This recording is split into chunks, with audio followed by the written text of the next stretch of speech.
Er was eens een meneer en die heette zoals mij Corneel en die had 2 schapen en die ging met de schapen naar de wei, maar ze wisten niet dat er een wolf achter hen liep die verkleed was als strak.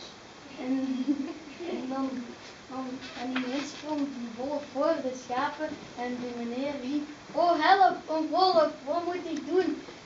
En ze probeerden weg te lopen, maar ze konden nog het lammetje pakken. En dan liep dus de andere vlug weg en dan pakte hij een stok. Hij sloeg op de billen van de wolf, hij liet het lammetje vallen, ze liepen vlug naar huis. Hij stak de schapen in de zij en hij ging vlug in huis en de wolf die liep bang weg naar de bergen. Ja.